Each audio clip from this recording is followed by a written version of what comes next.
Welcome to Breathing In with Beerman, the podcast. Again, if you like us, our YouTube channel, please subscribe, spread the word. We're talking to Kevin Lynch, large Irish brood family. He became what we call an alien and a Yankee down in Rebel Land, especially in 1967-68. Short story, my parents, I was really little, we lived in Georgia. We're talking apartheid Georgia in the early 60s. I was a little kid at the time. My parents said it was two different worlds. It was pretty crazy. They were still fighting the Civil War. Anyway, you went to TCU to play basketball, and Right. you said right off the bat you felt alienated. What was going on? Fish out of water. Fish out of water. I wanted to play big time Division I basketball. Came from a very good program, Bridgewater High School. I think in my freshman, sophomore year, we were state champs.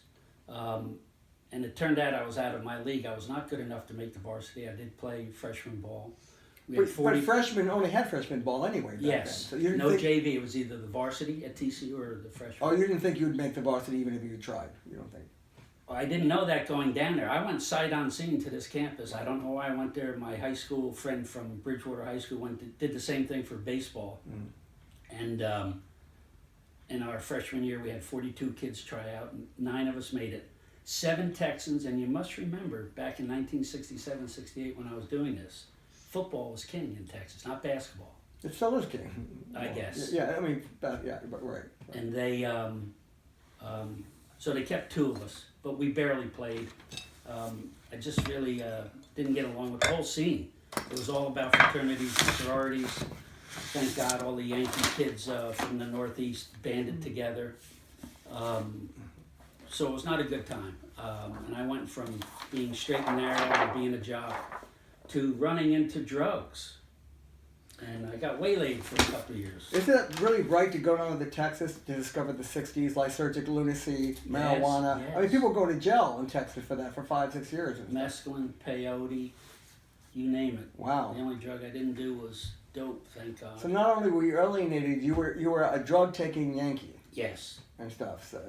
But I was in good company. My good friend from Rochester, who was several years older than the rest of us, was actually the first person sentenced under the life incarceration sentence called the Rockefeller Law. Sorority life here. In New York. The beehive hairdos. They all look like Elvis Priscilla Presley.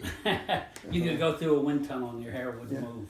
So anyway, he was sentenced by New York to life in prison. He was importing weed from Texas up to Rochester, New York, and he got out, pardoned after 7 years. The rebel flag goes with the Texas flag, and maybe the U.S. flag, all on the same level though. The U.S. flag's not even higher. Well, Texas was its own country. Adam, you talk about different parts of the country being a whole different life, and apartheid sort of.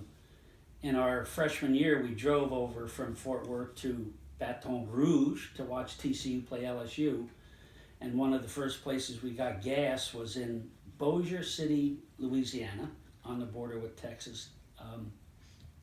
And we piled out of my friend, the kid from Rochester, who had all the money because he was a pot dealer, and we started to walk down the side of the gas station, and the gas jockey said, "Stop, get out of there," and he walked down to us, and he pointed to a sign. I looked up, and it said blacks here and whites there. That was 1967, 68, so not so long ago. Things changed pretty slowly down there. To say the least. Let me tell you something. It was like Easy Rider for you. There was. The saying was, long hair, short hair, what the hell's the difference? They're all the same once their heads blowed off. Right, yeah.